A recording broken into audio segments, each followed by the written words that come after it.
Good morning all of you. मैं doctor राजकुमार बैरवा, सहायक आचार्य राजनीति शास्त्र, राजकीय महाविद्यालय दौसा। आज हम आपके सामने एक नए टॉपिक के साथ में रूबरू हो रहे हैं। उस टॉपिक का नाम है एशिया में उपनिवेशीकरण एवं नए राज्यों का उदय, decolonization and the emergence of new state in Asia. किस प्रकार से एशिया में उपनिवेशवाद का खात्मा होता है, उपनिवेश को ख़त्म करने के बाद में किस प्रकार से यहाँ पे उपनिवेशीकरण की प्रक्रिया प्रारंभ होती है, नए राज्यों का किस प्रकार से उदय होता है, और जो नए राज्यों का जो एशिया के अंदर जो नवजागरण होता है उसके क्या कारण हैं, नवजागरण की कुछ जो सकारात्मक प्रवृत्तियाँ क्या है, नकारात्मक प्रवृत्तियाँ क्या है, कैसे एशियाई जागरण के अलग अलग समय क्या था, इसकी क्या विशेषताएं हैं, इस सभी को लेकर हम आपसे चर्चा करेंगे। तो एशिया के अंदर जो उपनिवेशीकरण की जो प्रक्रिया प्रारंभ होती है उसके अंतर्गत हम तीन मुख्य चीज़ों को इसमें सम्मिलित करते हैं। पहला कि विदेशी राजनीतिक नियंत्रण के विरुद्ध उपनिवेशवाद के विरुद्ध विद्रोह है। दूसरा ये है आत्मनिर्णय का, राष्ट्रीय स्वतंत्रता का एक दावा है। दूसरा ये उन व्यक्तियों द्वारा सामाजिक और आर्थिक विद्रोह है जिन्हें अपने दरिद्रता और दुर्भाग्य की अनुभूति है। और तीसरा ये उपयुक्त नाम के अभाव में एक जातीय विद्रोह कहा जा सकता है। ये पूर्व का पश्चिम की विद्रोह है। पंडित नेहरू ने 1947 में कहा था कि एक परिवर्तन हो रहा है, एशिया पुनः अपने स्वरूप को पहचान रहा है। हम परिवर्तन के एक महान युग में रह रहे हैं और नवीन युग का समावेश तब होगा जब एशिया अन्य महाद्वीपों के सहित अपना उचित स्थान ग्रहण करेगा। विश्व इतिहास के संकट काल में एशिया निश्चित रूप से अपनी महत्वपूर्ण भूमिका का निर्वहन करेगा। एशिया के नवजागरण के बहुत सारे कारण हैं। इसमें पहला कारण है कि जापान की रूस पर विजय। 1945 में जापान द्वारा रूस को पराजित करना एक घटना मानी जा सकती है, जिससे एशिया के लोगों में आत्मविश्वास की भावना उत्पन्न हुई। जापान ने नारा दिया कि एशिया एशिया वालों के लिए है, एशिया फॉर एशियन। एशिया के अधिकांश देश अब विदेशी शोषण से मुक्ति होने की बात सोचने लगे। दूसरा, उपनिवेशवादी शक्तियों की दुर्बलता। उपनिवेशवादी जो शक्तियाँ थी, इटली, जर्मनी और फ्रांस, ब्रिटेन, इन सब में विशाल साम्राज्य का बोझ ये संभाल नहीं पा रहे थे, इसमें दुर्बलता उत्पन्न हुई। तीसरा है पाश्चात्य शिक्षा और सभ्यता का प्रभाव। एशिया के नवजागरण में पाश्चात्य शिक्षा और सभ्यता की महत्वपूर्ण भूमिका रही है। एशिया के लोगों ने स्वतंत्रता, समानता तथा राष्ट्रीय आत्म निर्णय की शिक्षा पश्चिमी जगत से ही सीखी है। चौथा है सोवियत संघ और समाजवादी राष्ट्रों का मजबूत होना। द्वितीय विश्व युद्ध के दौरान सबसे अधिक क्षति सोवियत संघ की हुई थी। फिर भी युद्ध के उपरांत न केवल सोवियत संघ एक बड़ी शक्ति के रूप में विश्व मंच पर आया, बल्कि यूरोप का समस्त पूर्वी भाग साम्यवादी व्यवस्था के अंतर्गत आ गया। दूसरे महायुद्ध के बाद सोवियत संघ द्वारा एक ही बड़ी शक्ति के रूप में अंतर्राष्ट्रीय जगत में भूमिका निभाने से एशिया, अफ्रीका और लैटिन अमेरिका के जागरण को बल मिला। विश्व गुटों का प्रभाव। द्वितीय विश्व युद्ध के बाद में विश्व के अंदर कई गुट बन चुके थे। वुडरो विल्सन द्वारा प्रतिपादित जो 14 सूत्रीय कार्यक्रम था, उसमें आत्मनिर्णय और राष्ट्रीय स्वतंत्रता के विचारों ने उनमें नई चेतना उत्पन्न की। विश्व युद्धों ने यूरोपीय साम्राज्य को नष्ट कर दिया, साम्राज्यवाद देश दुर्बल हो गए। तुर्की के अरब उपनिवेश, जर्मनी के एशियाई अफ्रीकन उपनिवेश, इटली के अफ्रीकन उपनिवेश छीन लिए गए। छठा, संयुक्त राष्ट्र का योगदान। संयुक्त राष्ट्र संघ ने उपनिवेशी दासता से त्रस्त मानवता की मुक्ति के लिए बहुत सारे सराहनीय कार्य किए। न केवल एशिया अपितु अफ्रीका अपितु लैटिन अमेरिकी इन देशों को भी नव जागरण बड़ा बल मिला। सातवां, अंतर्राष्ट्रीय राजनीति के बदलता हुए स्वरूप। द्वितीय विश्व युद्ध के बाद में अंतर्राष्ट्रीय राजनीति में आमूलचूल परिवर्तन होता है। ऐसे बहुत सारे परिवर्तन हुए जिनसे विश्व के अंदर ऐसे देशों को मोटिवेशन मिला, प्रोत्साहन मिला कि वे उपनिवेशों से मुक्ति प्राप्त करें, अपनी आत्मनिर्णय के सिद्धांत, अपनी स्वतंत्र विदेश नीति, राष्ट्रीय स्वतंत्रता के लिए प्रयास उन्होंने किया। अंतर्राष्ट्रीय राजनीति का एशियाई राष्ट्रों पर बहुत ज़्यादा सकारात्मक प्रभाव पड़ता है। अब आता है एशियाई नव जागरण की प्रमुख विशेषताएं। क्या क्या इसकी विशेषताएं थी? तो हम इसकी जो विशेषताएं हैं, एशिया का नव जागरण 20वीं शताब्दी के एक अन्य अत्यंत महत्वपूर्ण घटना मानी जाती है। ये उपनिवेशवाद के उन्मूलन का परिचायक है, स्वाधीनता आंदोलन की प्रेरक है तथा साम्राज्यवाद एवं रंगभेद के स्वरूप को खुली चुनौती है। एशिया के जागरण के फलस्वरूप दो प्रकार की प्रवृत्तियां स्पष्ट दिखाई देती है।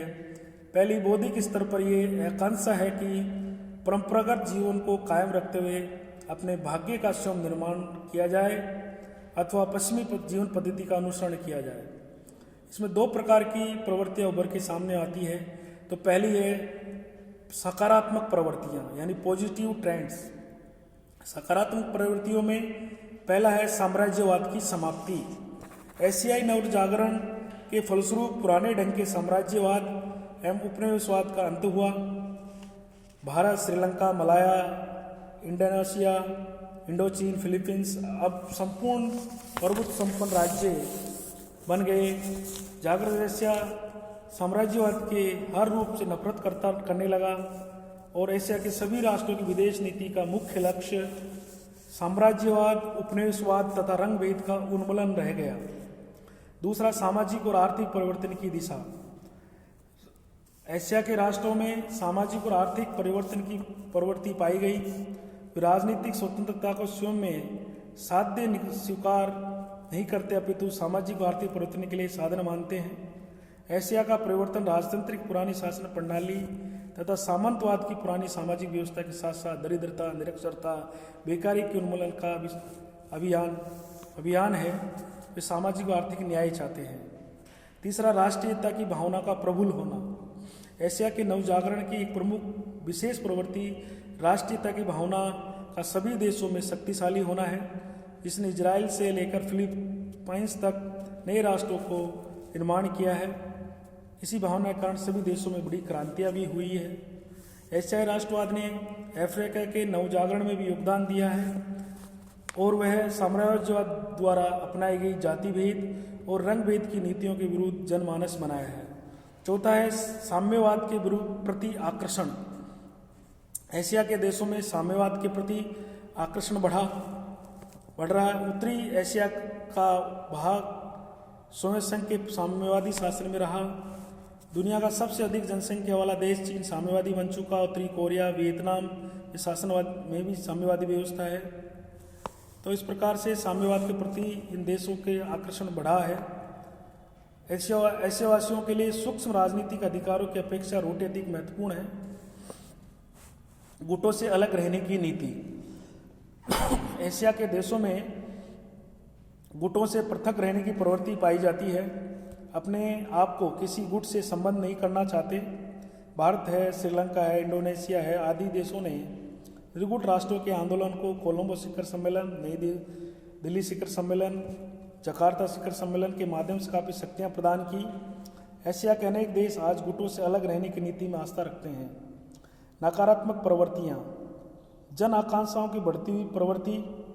पहले तो हमने पॉजिटिव प्रवृत्तियों के बारे में आपसे चर्चा की, अब हम नकारात्मक प्रवृत्तियों के बारे में आपसे चर्चा करें, जिसमें सबसे पहले है जन आकांक्षाओं की बढ़ती हुई प्रवृत्ति।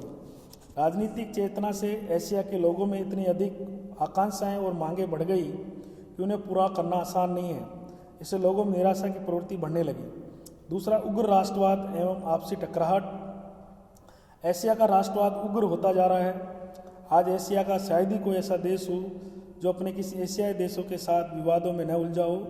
इन विवादों के कारण एशिया में युद्ध और तनाव चलते रहे हैं।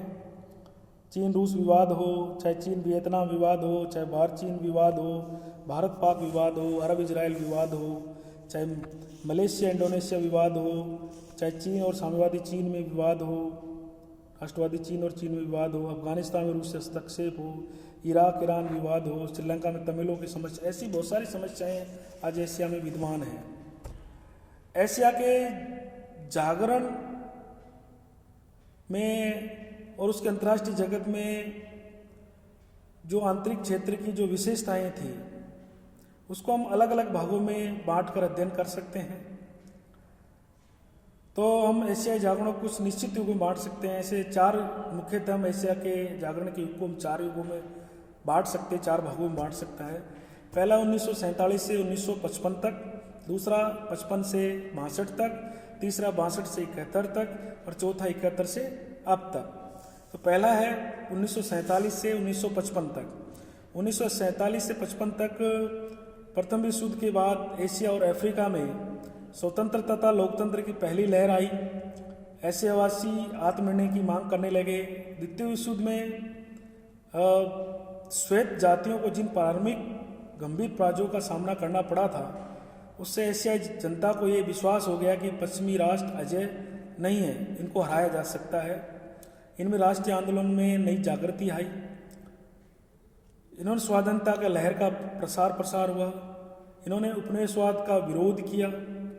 एशियाई राष्ट्रों के अंदर एकता की भावना उत्पन्न हुई विभिन्न संगठनों के माध्यम से, चाहे वो गुटनिरपेक्ष आंदोलन हो, पंचशील का सिद्धांत हो, इन सब के माध्यम, चाहे अफ्रीकी एशियाई संगठन हो, इनके माध्यम से, जिनमें प्रथम एशियाई सम्मेलन है और इसके अलावा द्वितीय एशियाई सम्मेलन है, इसके अलावा बोगोई सम्मेलन है, बोगोर सम्मेलन है, बांडुंग सम्मेलन 1955 है, महत्वपूर्ण माना जाता है। इस सम्मेलन में जो बांडुंग सम्मेलन हुआ था, इस सम्मेलन में महत्वपूर्ण चार मांगे की गई। पहले कि राष्ट्रीय प्रतिष्ठा की और उपनिवेशवाद के अंत की मांग की गई। दूसरा, मानवीय गौरव की, प्रतिष्ठा की और जाति भेदभाव के अंत की मांग की गई। तीसरा, दरिद्रता और सामंतवाद के अंत की मांग की। चौथा, युद्ध के शाश्वत भय के अंत की मांग की। इस प्रकार से इन सम्मेलनों के माध्यम से ये मांगे रखी गई। दूसरा जो युग माना जाता है 1955 से 1962 तक, इसके अंदर अंतर्राष्ट्रीय राजनीति में गुटनिरपेक्ष आंदोलन ने महत्वपूर्ण भूमिका निभाई।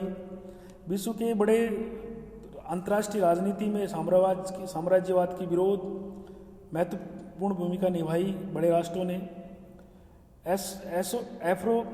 एफ्रो एशियाई गुट ने संयुक्त राष्ट्र संघ में रंगभेद की नीतियों के विरोध में के मसलों पर एकमत होकर कार्य किया।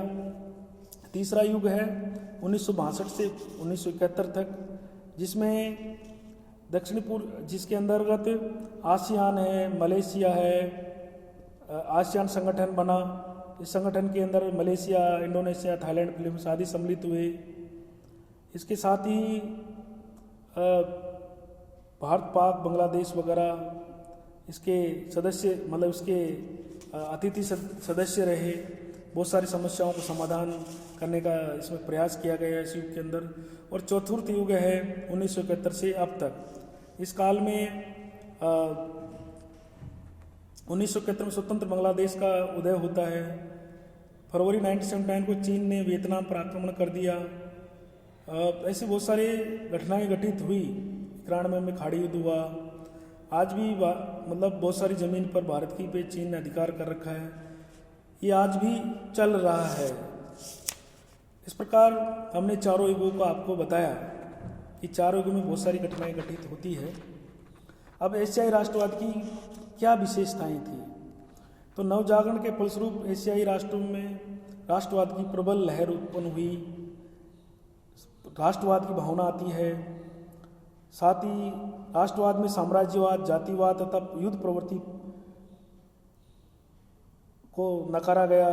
ऐसे में राष्ट्रीयता की भावना को न केवल राजनीतिक स्वतंत्रता की प्राप्ति हेतु प्रयोग किया गया, वरना आर्थिक और सामाजिक सुधार आंदोलन भी से भी प्रयुक्त किया गया।